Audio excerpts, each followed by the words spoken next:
Hey, what's up you guys, it's Connor, and today I'm going to be doing a book review on The Eagle's Quill by Sarah L. Thomson. This is the second book in the Secrets of the Seven series. I did a book review of the first book, so I'll leave that up in the card symbol as well as link down below if you want to check that out. I was sent this book by Bloomsbury to possibly read it and review it, but that in no way affects my rating or views on this book. If you guys don't know, this follows three kids that are on a journey to protect the world from this secret weapon that Benjamin Franklin invented a long time ago, but now some bad people are trying to find it. And so these three children are really having to race to try to solve all of these different puzzles and clues to get to the weapon first so that it doesn't fall into the hands of these bad people. This series has an enormous amount of American history in it, and obviously of the seven, it's talking about the seven founding fathers of the United States. The first book really follows some stuff and some really cool stuff about Benjamin Franklin, and then in this one, The Eagle's Quill, if you know anything about the founding fathers, you know it's gonna be more about Thomas Jefferson. And with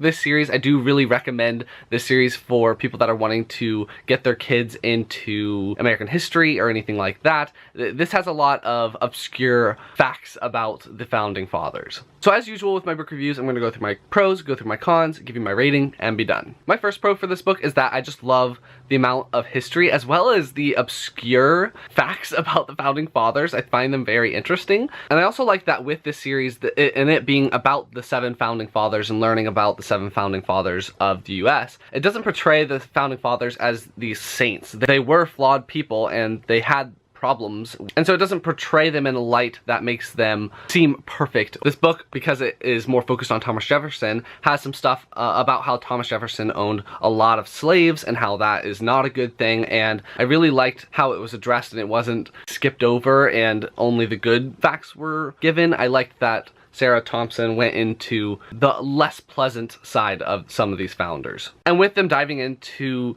the fact that Thomas Jefferson owned slaves, I liked that the characters, although they do somewhat look up to him, recognize that that is a bad thing and recognize that that is obviously awful. And one of the main characters is black, so the other two characters are open to hearing from Theo and how he feels about that. So I really liked how that was all handled, and I thought that was well done. I also like that the characters are just very funny. They all make little jokes, little side comments, and they have a really good banter and camaraderie between the three of them. So I really liked seeing that continue into this book and continue to grow and them to have more things to joke about. Like there's some things about Sam, who's really kind of the main character, that comes out in this book and the characters kind of tease him about it and everything like that. So I really liked seeing the friendship in this book, and it reminds me a lot of other middle grade stories where there's like a trio of really good friends. And the last pro I'm going to talk about is that I just love how like fast and snappy this book was. It doesn't have too much fluff to it. It gets really straight to the point. It always kept me engaged. I read this book extremely fast, not just because it's short, but because the plot is moving along so quickly,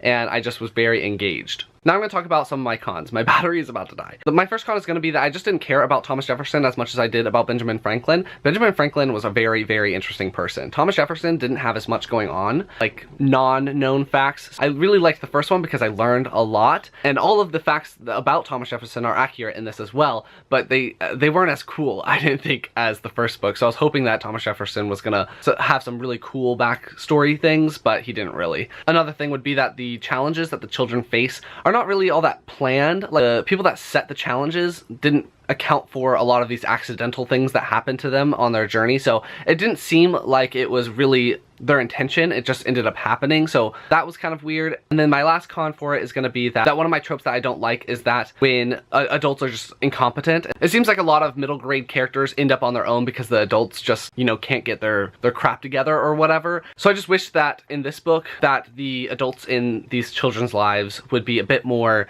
invested in the children, or just make some smarter decisions because they are adults and they're supposed to be smart. And with the children being on their own for this, it's becoming a little formulaic. So I'm hoping in the next book Sarah mixes some things up and maybe has some of these adults involved and actually make good decisions.